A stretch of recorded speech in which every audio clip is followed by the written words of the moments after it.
Good morning, everyone. Let's read our History of the Filipino People by Agoncillo and Guerrero. Today is 31 December 2022. History of the Filipino People, Part 3, Reform and Revolution. Topic number 12, the Malolos Republic. We are now in paragraph Reorganization of Local Government.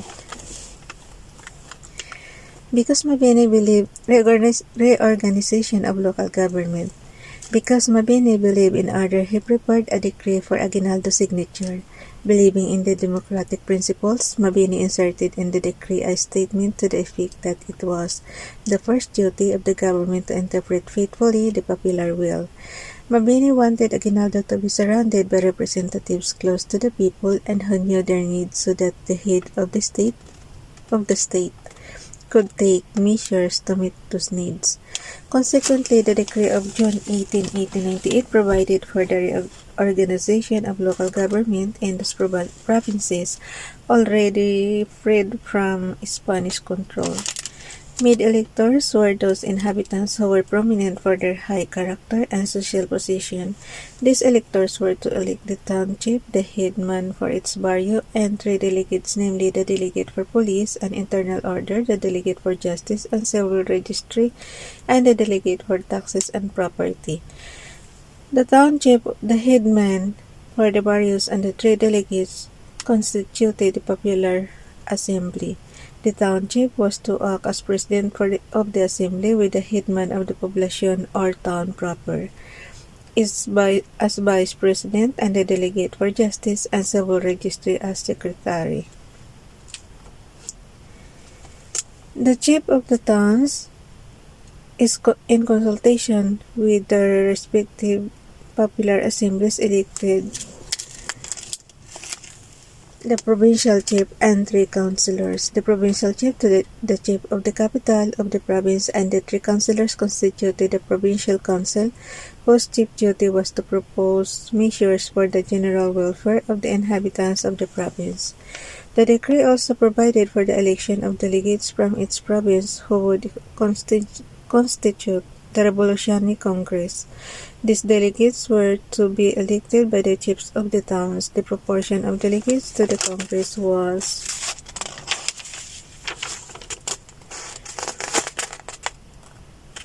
was made as follows. For the city of Manila and the province of Cavite, 3 delegates each. For the province of the first class, 2 delegates each. For the rest of the provinces, 1 delegate each.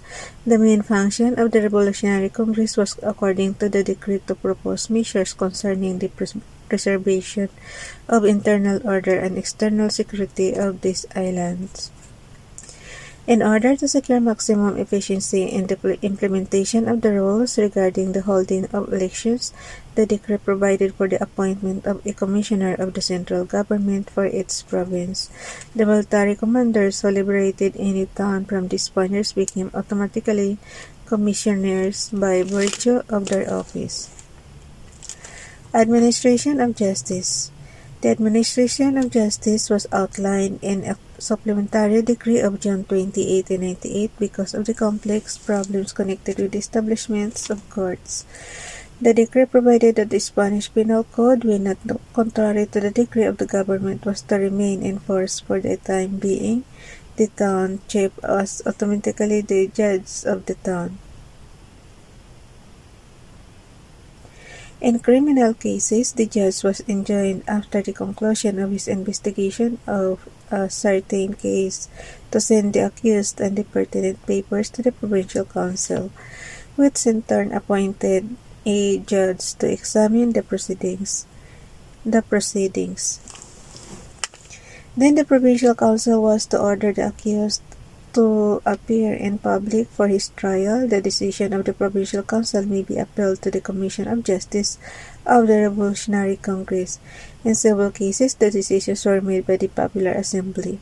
These decisions could be appealed to the provincial council. The decision in each case was considered temporary and may be amended by courts of competent jurisdiction after the proclamation of the Republic and when the administration of justice shall have been duly organized.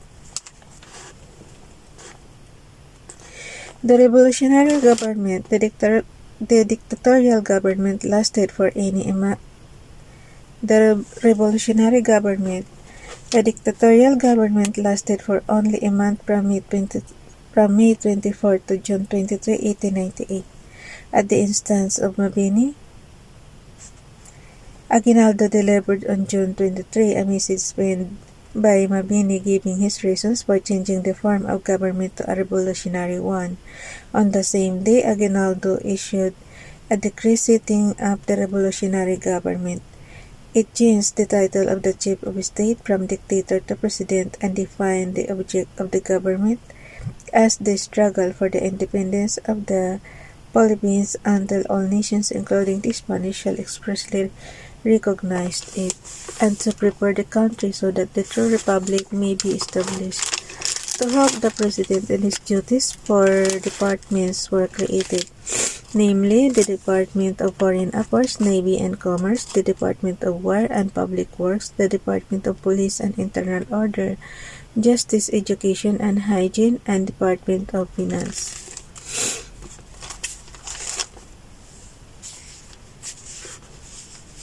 Ngayon, napakarami na nating department. Dapat ibalik na lang tong original na 4 to. Department of Foreign Affairs, Navy and Commerce, the Department of War and Public Works, the Department of Police and Internal Order, Justice, Education and Hygiene, and Department of Finance. So, ilan lang pala yan? 1. Foreign Affairs, Department of War, 2. Department of Police and Internal, 3. Justice, Education,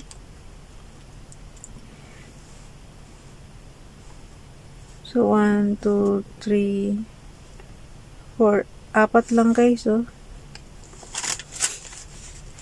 Dapat ano na lang yan, ibalik na lang yan para konti lang ang department. The department secretaries were not responsible for the decrees of the president, but they were to sign them with president to give them authority. The president appointed the department secretaries and the personnel of its department.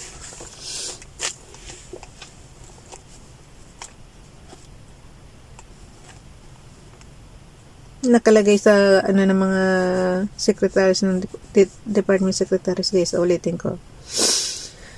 The department secretaries were not responsible for the decrees of the president, but they were to sign them with the president to give them authority. The president appointed the department secretaries and the personnel of its department. The decree also provided for the creation of Congress. As has been seen, the decree of June 18 provided for the election of delegates from its province to represent it in Congress. The decree of June 22 provided that in those provinces which had not been pacified, that is to say, provinces which had not been taken from the Spaniards, the delegates for said provinces were to be appointed by the President. The powers of Congress were defined as follows: to watch over the general interest of the Philippine people and the carrying out of the revolutionary laws, to discuss and vote upon said laws, to discuss and approve prior for the ratification treaties and laws, to examine and approve the accounts presented annually by the Secretary of Finance, as well as extraordinary and other taxes which may be hereafter imposed. On July 15, 1898, Aguinaldo made his first cabinet appointments. Baldomero Aguinaldo, Secretary of War and Public Works, Leandro Ibarra, Secretary of the Interior, and Mariano Tria, Secretary of Finance. Cayetano Arellano was offered the Secretaryship of Foreign Affairs, but he declined, feigning illness, although actually he was in sympathy with the Americans and would not therefore give his services to the Filipino government. Sino to? Cayetano Arellano. Later, Mabini accepted the position and thereby became a member of the President's official family on September 28, Aguinaldo increased the number of departments to 6, namely Foreign Affairs, War, ay nagiging 6 na. On September 28, Aguinaldo increased the number of departments to 6, namely Foreign Affairs, War, Interior, Welfare, Justice, and Treasury. The Malolos Congress. Parang bukas na yata to. Mababa eh. The Malolos Congress. Hindi. Malolos Constitution na pala yun. Dito tayo sa The Malolos Congress. The Malolos Congress, in accordance with the decrees of June 18 and 23, Aguinaldo convoked the Revolutionary Congress at Baraso in Malolos. Peace and order conditions in some provinces were such that Aguinaldo was compelled to appoint their delegates to Congress. Consequently, on September 4, he appointed 50 delegates to the Congress. This number was increased by 10 on September 10. The number of delegates to the Congress fluctuated from time to time. In the morning of September 15, the Basilica of Barasoin was filled with delegates and spectators. Outside, the Banda Pasig played the national anthem when Aguinaldo and his officers arrived. The delegates, the cream of the Filipino intelligentsia, spread out to give way to the president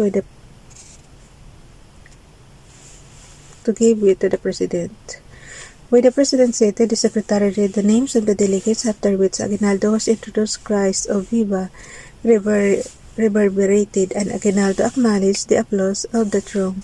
Then he stood up and read his message first in Tagalog and then in Spanish. A round of applause followed Aguinaldo's speech, which Felipe Bencamino wrote. Aguinaldo then announced that the ceremonies were over and that Congress was to convene after electing its officers.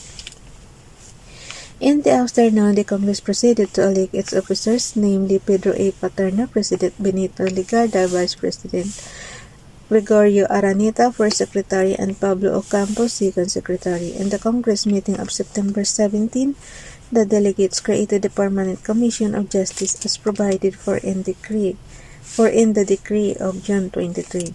In the afternoon, 8 committees of Congress were constituted: the Committee of Felicitation, the Committee on Message, the Committee on Internal Regulations, the Reception Committee, the Budget Committee, the Committee of Festivities, the Committee on Style, and the Committee for Drafting the Constitution. The first significant act of the Congress was the ratification on September 29 of the Independence Proclaim at Kawit on June 12. Ulit ko guys ha. The first significant act of the Congress was the ratification on September 29 of the Independence Proclaim at Kawit on June 12. Aguinaldo, whose office and official residence were located at the convent of Malolos Church, arrived at Barasoin, where Congress was holding its session, amidst the vociferous acclamations of the people and the strains of music. The ceremonies began at 10:30 a.m. and Aguinaldo, after congratulating Paterno for having been elected to the presidency of Congress, partly said in Tagalog, "Now we witness the truth of what the famous President Monroe said, to the effect that the United States was for the Americans. Now I say that the Philippines is for the Filipinos." Ang galing. Okay, hanggang dyan na lang guys. Pero ibig sabihin, ano pa lang noon, Congress lang mayroon noon, wala pa siyang Senate, wala pa siyang Senado. So yun. Bye everyone, God bless.